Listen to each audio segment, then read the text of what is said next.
Last week we discussed in some detail the nature and experience of piti, or rapture, which is the fourth of the factors of awakening. Piti is usually translated as rapture, as joy, as happiness, as rapt interest or pleasurable interest or delight.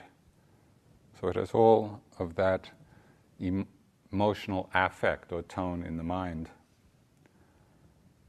As a reminder of how piti comes about, the Buddha described in the Anapanasati Sutta, the mindfulness of breathing, he described the sequence this way. Working backwards, rapture arises from tireless energy. Energy comes about through investigation and inquiry. It's the wisdom factor. And the factor of truth-discerning wisdom, or the factor of investigation, comes about through continuous mindfulness. So just to go the other way, mindfulness, continuous mindfulness leads to investigation, the wisdom factor. Investigation and inquiry leads to the arising of energy in the mind, this momentum of energy. Tireless energy in the mind leads to rapture. In addition to this very powerful conditioned sequence of factors, of wholesome factors, there are also some wise reflections that can bring about strong piti, rapture, happiness in the mind. And last time we touched on these in discussing the reflections on the Buddha, on the Dhamma, on the Sangha. And it's important, both in hearing of this and in practicing it, not to think of it in a formulaic way. Where we go through the recitation about the qualities of the Buddha, or the Dhamma, the Sangha. The purpose of the reflection is to make that heart connection with the Buddha, the Dharma, the Sangha. Make that connection with these three jewels in our practice and in our lives. There's tremendous depth and range and scope for exploration in those reflections. So tonight I'd like to consider some other reflections that also give rise to piti, or delight, rapture in the mind. And perhaps at the end, if there's time, we can have some questions and discussion. So the first of these reflections we'll talk about tonight is the reflection on one's sila, or morality, or moral virtue. Now sometimes we hear those words, moral virtue, and because of the various kinds of upbringing or conditioning we may have some unfortunate connotations with those words. Maybe taking them or associating them with a kind of self-righteousness or moralistic frame of mind. So I think it's helpful to hone in a more neutrally and perhaps more specific meaning of sila. And that is, the reflecting on sila really means reflecting on our commitment to non-harming. I think that's much less controversial. We can all reflect and remember that this can be our basic commitment in life, that we go through life committed as best we can to non-harming. And for lay people, this is usually expressed within the Buddhist tradition in terms of the 5 precepts, or the 8 precepts. So how do we reflect on sila? I'll tell you one way not to reflect on it. quite a few years ago when I was practicing in Burma and was going through a doldrum in my practice. It just felt like everything hit a place of the practice not going anyplace. Day after day after day, I was kind of going through the same thing over and over again. And it was getting a little discouraging. So at one point I went into an interview and I was reporting this to Sayadaw U Pandita, and he said, well, why don't you reflect on your sila? Thinking that it would uplift my mind and create some rapture. Well, the first thought in my mind when he said, why don't you reflect on your sila, is, what did I do wrong? So my mind immediately turned to guilt for some imagined mishap, sila mishap. That's not what's meant. Reflecting on sila is to reflect on all the times and the ways we live our life in accordance with non-harming. So we can do it in a couple of ways. One is by thinking of and reflecting on the beauty and the power in particular moments of restraint from unwholesome action. So just as a few examples, might be a particular moment when we protect life rather than destroy it. Little thing. Maybe we take an insect outside instead of killing it.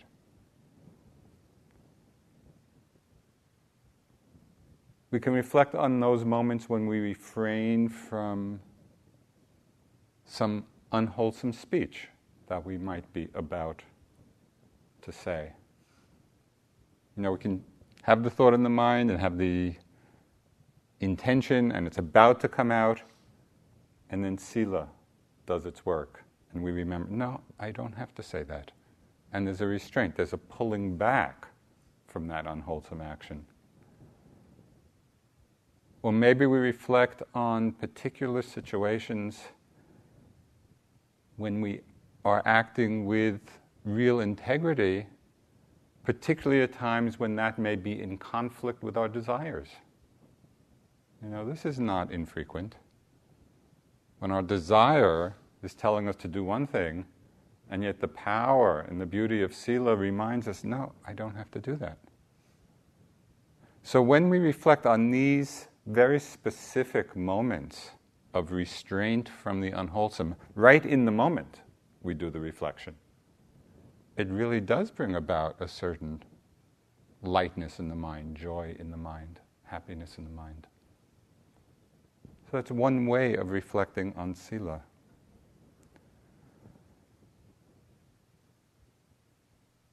At these times, we're paying attention to the feeling in the mind as we make the choices in our lives that are actually in accord with our highest values. We have these values. When we act in accord with them and we reflect on that, in those very moments of action, then rapture arises of some kind. And there's another way of reflecting on one's sila. And that's when we look back at our lives, not just in the moment of refraining from unwholesome action.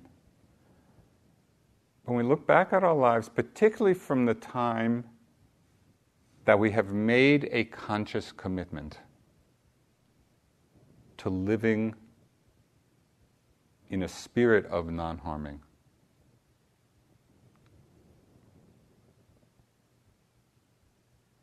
Appreciating the fact that we've made a choice to live our lives in this way. Because not everybody in the world does, as is very obvious as we look around the world. So there's a feeling of great strength and this kind of dharma joy that we're aware enough and are committed enough to have made this decision. Yes, this is the way I aspire to live my life. In one verse of the Dhammapada, the Buddha said, "Happiness is virtue lasting through old age." And it's a sense of a commitment that lasts throughout our lives that brings about a sense of joy. But it's also important to remember that the practice of sila is a training. These are not commandments. And that even after lapses in our commitment, which we all have, we can retake the precepts and begin again. So this enables us both to appreciate the times we have lived by the commitment, and we can appreciate what we learn from the lapses in it.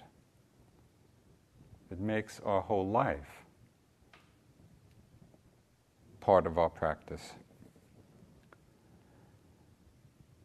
So this is the first of the reflections that helps to bring about this quality of piti, or Dhamma joy, reflecting in a clear and discerning way on the sila, the practice of sila in our lives.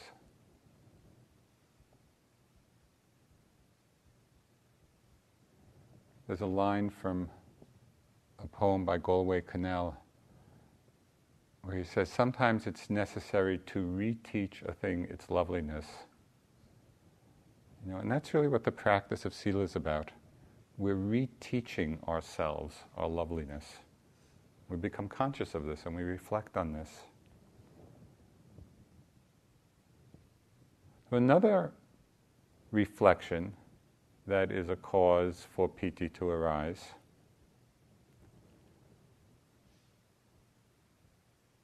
is the mind remembering one's acts of generosity. It's reflections on generosity. And sometimes, I think particularly for Westerners, I don't know if it's the same in Asia or not, but for Westerners, this reflection on generosity is often a difficult thing to do because it's easy to confuse it and get it mixed up with feelings of ego, pride, and conceit. We just hear the idea or the suggestion, well, reflect on your generosity. We may be a little uneasy about that, thinking, well, that's just going to increase the sense of pride or self-importance. But there is a way to do it that is extremely skillful. So just think for a moment of how you feel when you reflect on other people's generosity. Right? When we're aware of the generous acts of other people and we're open to it, it generally brings about a great sense of delight because it is such a beautiful quality. It's easy for us to appreciate it in other people. Well, we can turn that same appreciation toward the quality of generosity in ourselves. It's not about ego and it's not about self-importance. It's about honoring and having a tremendous delight in the nature of that quality, the nature of giving, the nature of generosity. We can appreciate it in our own minds as well as in the minds of others. And one of the most beautiful examples of this, and I learned a lot in this situation, was in the monasteries in Burma, where each meal is offered, and people will come, either it's one person or a family or a group of families or sometimes a small village. The people would come and offer the food to the monks and nuns and lay people practicing, and then they would sit in the room just being there as we ate. And you just see the delight and the faith and the piti, the kind of Dharma joy that these people who were making this offering were experiencing just in being there, and experiencing their act of generosity and the fruit of their generosity, the benefit it was bringing to other people.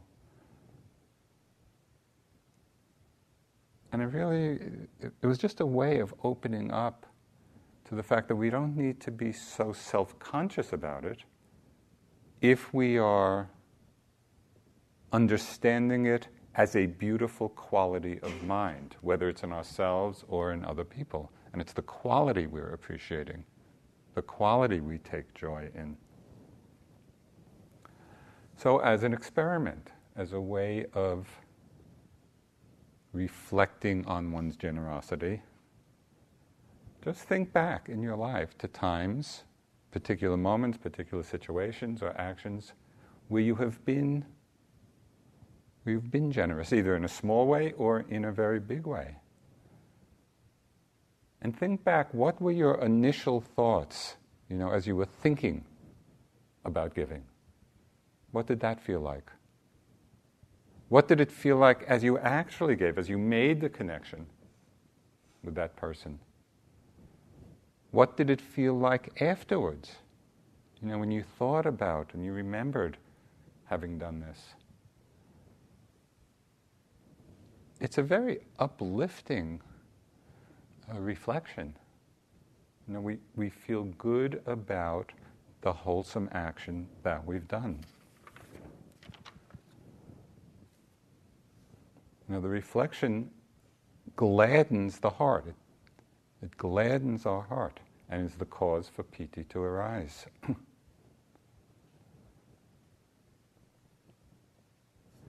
With these skillful actions, both of sila, actions of restraint from the unwholesome, and actions of generosity, we have the inner sense and the inner feeling which is expressed by the word we chant at the end of the metta chant and is used often in Buddhist cultures, sadhu, sadhu, sadhu, which means well done. And so just think of what it'd be like to sit, and whether it's in reference to a specific action or in reference to the commitment over a lifetime, just think of what it would feel like to say, well done. This was well done. There's a tremendous dharma joy that comes from that. This is reflection on sila, reflection on generosity. A third reflection that gives rise to rapture in the mind is reflecting on devas. Now these are beings in the higher realms of existence. And they're beings as they're described with bodies of light and enjoying many different kinds of celestial happiness.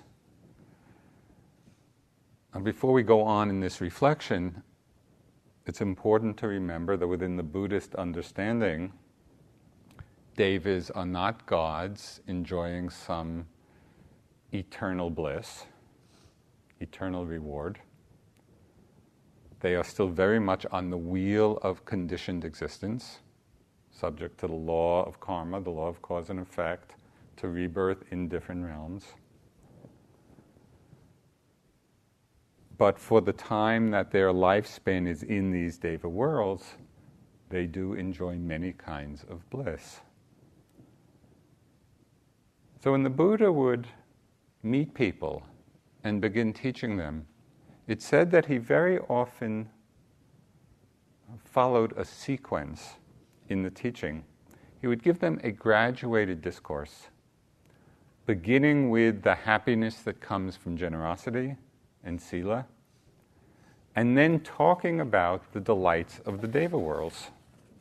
So the Buddha, he used this as a skillful means, as a way of brightening the mind and uplifting the mind.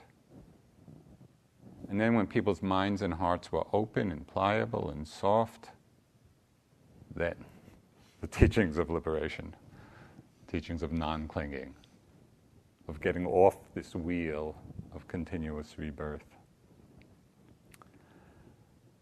Now, for some people, jumping to the highest teachings works well. Okay, just let's go for the highest.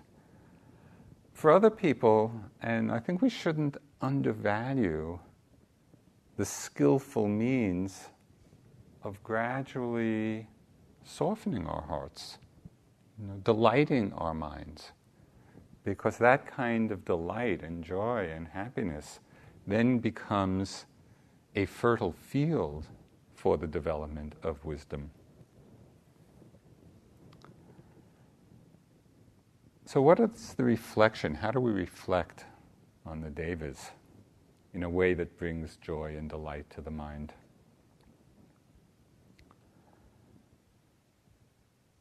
One of the traditional reflections is understanding that there have been people in the past, who've possessed those wholesome qualities of the mind that resulted in rebirth in these heavenly realms. In the suttas, there's whole collections of suttas. Discourse of the Buddha, of the devas coming down and having dialogues with the Buddha. So this is very much in the classical teachings. So we reflect, there have been people in the past who've had these wholesome states of mind, which resulted in rebirth in the deva worlds. And the reflection is, I also have these wholesome states of mind, which may result in these fortunate rebirths. These same qualities are in myself as well. Well, we hear this, and as Westerners, or people growing up in a Western society, we may not really believe in these deva realms. It's not part of our Western scientific conditioning. And I remember times in India when Munindra would be, my first teacher, would be just talking about these realms and the bodies of light and the different kinds of heavenly pleasures. And I loved it. It really worked well for me. I would just get very happy listening to all this and hearing about it. But a lot of the people, a lot of my friends did not. They thought, this is just, Buddhist cosmology that doesn't have much bearing on things. I remember what Munindra said. He would go on, and I'd be feeling really happy. But he'd see these other people, with looks of great doubt, and he said, you don't really have to believe this. Because we don't have to believe it. It's not the belief in the devas are not necessary for awakening or enlightenment. And so there really is no need to believe it. He would go on to say, it's true, but you don't have to believe it. So if it's a skillful reflection, reflect. And if it's not, you can just leave it.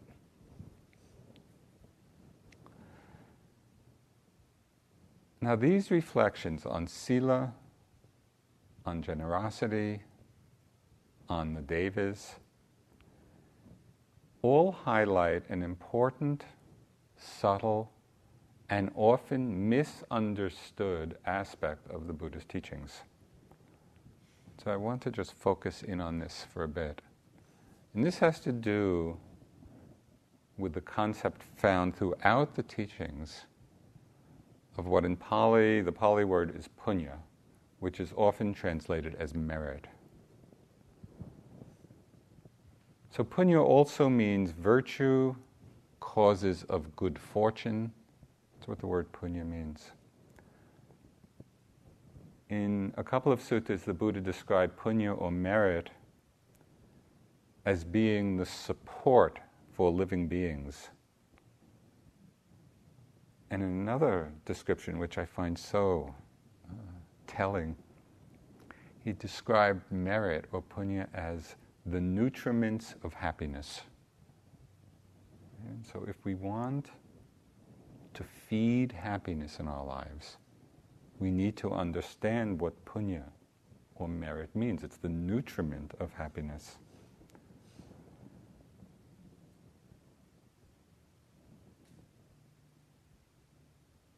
In one place, the Buddha described merit,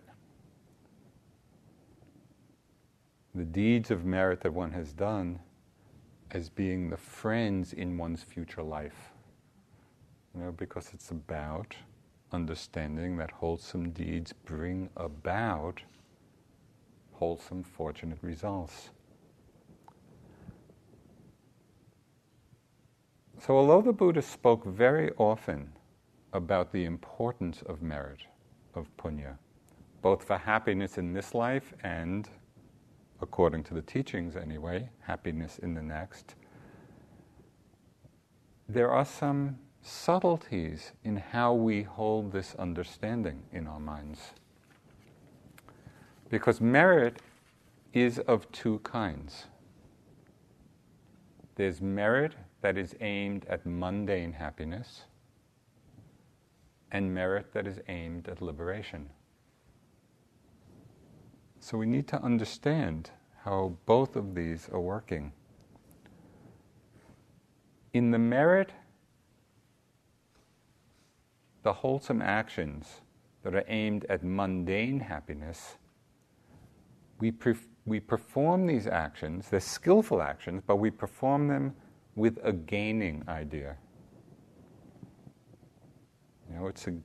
We're performing it with a kind of grasping in the mind for future good result.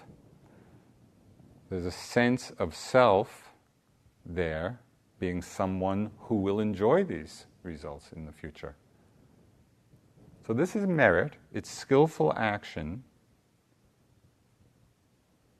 connected with mundane fruits, worldly fruits. But even this, even though there's a gaining idea there, it can still be done with right understanding. That is the understanding of cause and effect. It's the understanding that all of our volitional actions will bring about results. So there's a right view present there. And the Buddha talked of this, he really, in characteristic clarity, the Buddha talked of this as right view that is affected by taints, partaking of merit, ripening on the side of attachment.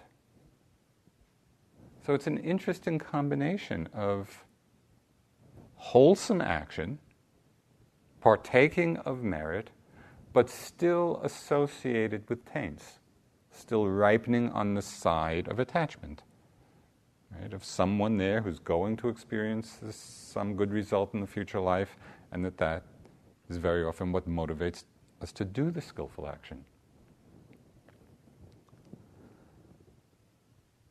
But it's important, even in this kind of merit, that we appreciate the right view that is present in it, which is the understanding, and this is a critical understanding of right view, that actions bring results. Right? The Buddha emphasized this so often in his description of what right view is. There are karmic results to our volitional actions. Okay, so this is right view that is affected by taints, partaking of merit, ripening on the side of attachment. Merit for the purpose of mundane results. But there's also a deeper, more liberating kind of wisdom that's possible. As we build on this right view of cause and effect, so we already have that, even if it's associated at first with taints, but we build on that foundation of right view and begin to see that this whole process of cause and effect, of action and result, does not in fact refer to anyone. that it is simply a process of nature. We can understand it as being free of the notion of I and mine. So this is a deeper kind of right view.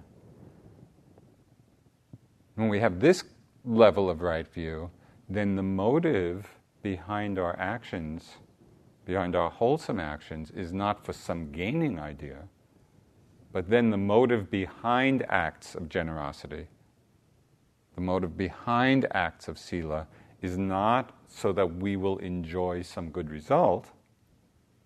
The motive becomes one of disenchantment, dispassion, liberating the mind through non-clinging.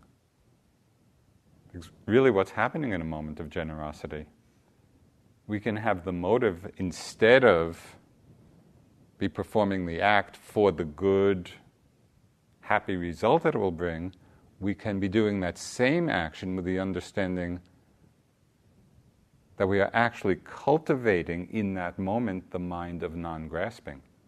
And that becomes our motive for doing it then. Do you see the difference? Now this is very important.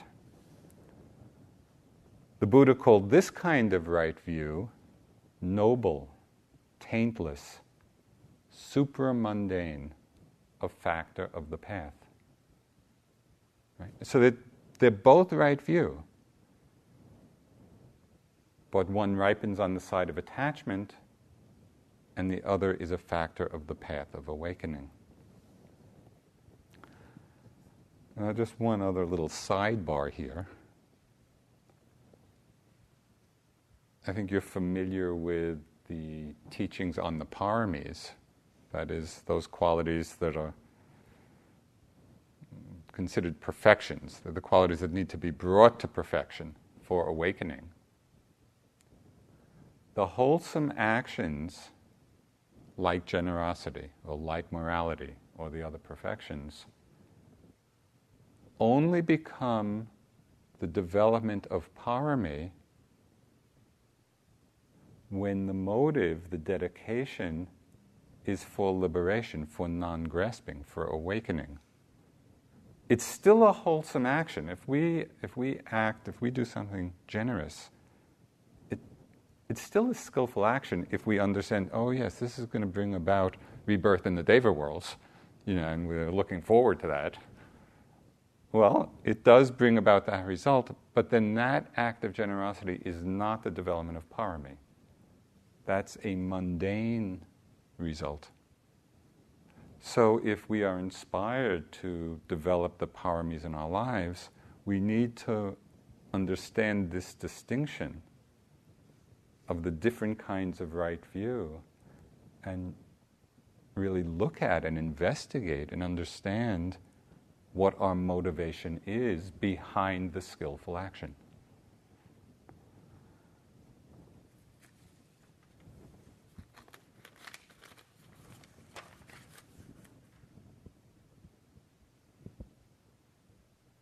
So we want to understand merit, this idea of punya, in both of these ways. Right? It's punya or merit dedicated to worldly result, and punya or merit dedicated to awakening.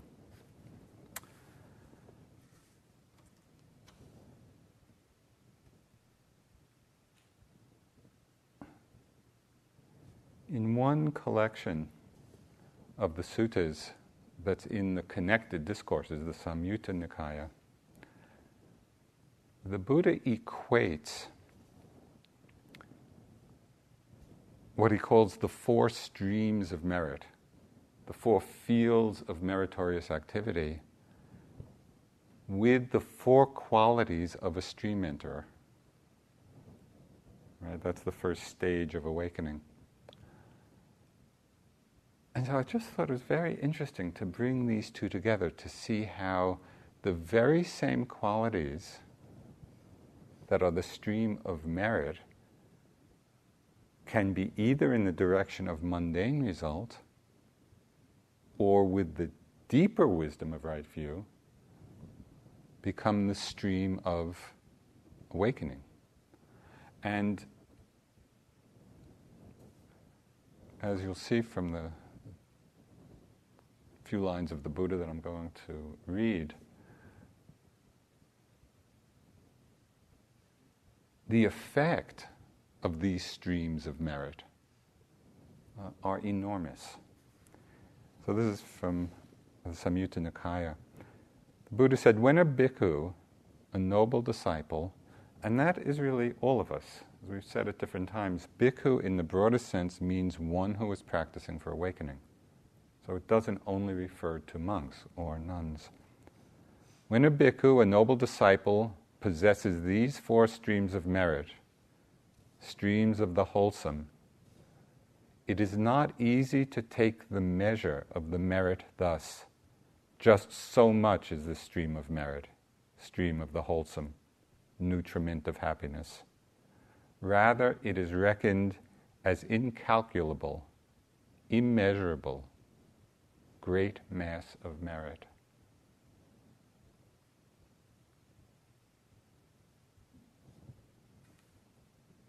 So what are the 4 streams, the 4 qualities? They're faith and virtue and generosity and wisdom. As we cultivate faith or confidence, sila, generosity and wisdom, the merit of those wholesome actions in the mind cannot be measured. And so just reflecting on this becomes a tremendous source of Dharma joy, of rapture in the mind.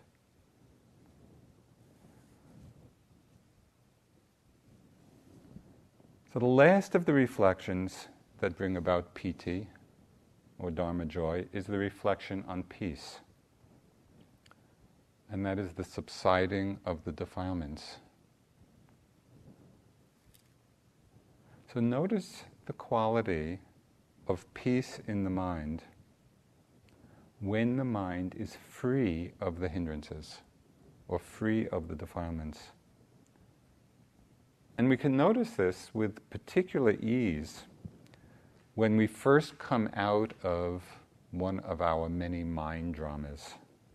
Maybe we're coming out, the moment of coming out of a lustful fantasy, or coming out of some bout of annoyance, or ill will. Or maybe it's just coming out of just a few moments of desire or irritation. When we can actually see the difference in our minds when we're caught up in any of these defilements or hindrances, and then the moment of coming out, we have a chance to appreciate, we have a chance to reflect on the quality of peace in the mind when the mind is let out of the grip of the defilement. So this is not theoretical at that time. We actually are right in the experience of being caught up and then being released. So we want to bring an investigation. We want to really have an inquiry in the mind when these states arise. How do we get caught up in them? And how does the release from them happen? And so we begin to taste what is called momentary freedom. Right? There's still a long way to go, but we have a taste of what peace of mind means. And reflecting on this, so we're not just passing over those moments, we actually highlight those moments, and look at them and reflect on it. It becomes a source of great inspiration for what's possible in our lives. Even if it is just momentary, we see what's possible, and it inspires further understanding, deepening understanding.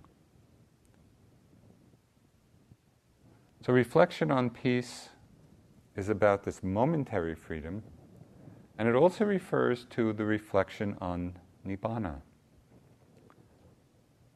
And even though we may not yet have realized Nibbana for ourselves, even reflecting on how the Buddha described it can bring about a quality of joy. Sometimes people get enlightened just hearing the words describing Nibbana. So listen carefully. And there's a long list here, so there are many chances. But what's important, just as you hear the words, it's not so much to think about them, but it's almost like, at least for a moment, embodying them. What do each of those words mean for you? At whatever our level of understanding is.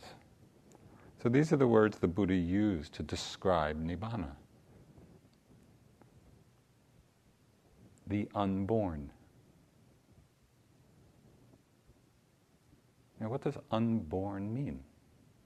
The unborn. The undying. The peaceful.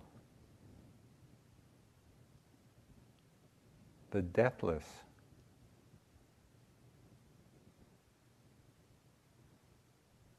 The deathless. What does that mean? The serene. The wonderful. The amazing.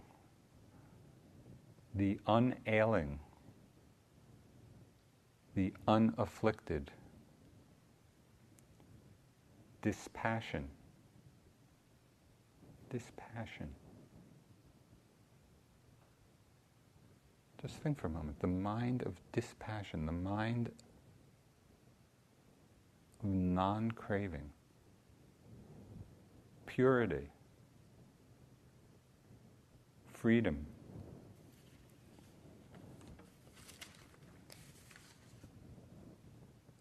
So reflecting, just in whatever way we do, on these words which describe Nibbana, it's tremendously uplifting, just to reflect or consider or intuit what this experience is. And as you can see from that list of words, can understand it from so many different sides or angles or nuances.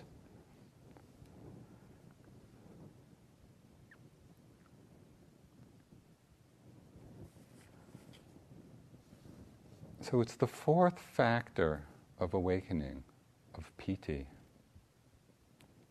that fills us with this joy in the Dharma. This Dharma delight, this lightness in the mind, this happiness in the mind.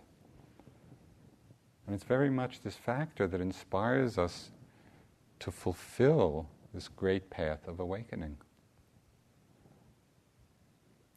I'd just like to close with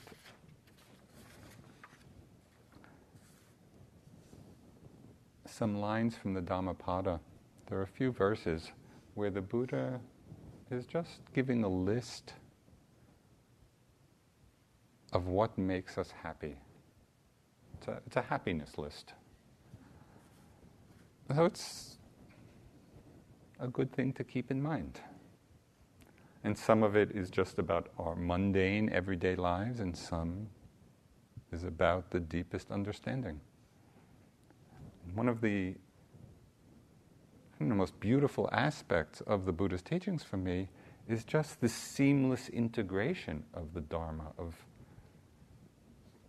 It's about how we live our lives and how we are in relationship and how we understand our minds and whether there's grasping or not grasping. It's about everything.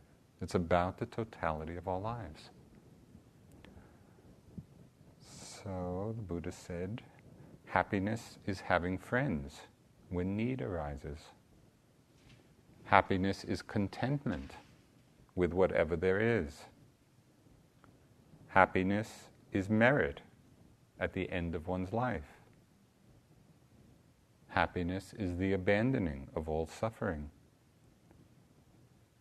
In the world, respect for one's mother is happiness, as is respect for one's father. Happiness is virtue, lasting through old age.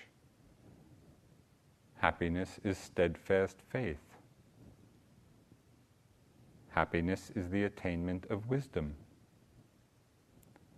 Not doing the unskillful is happiness.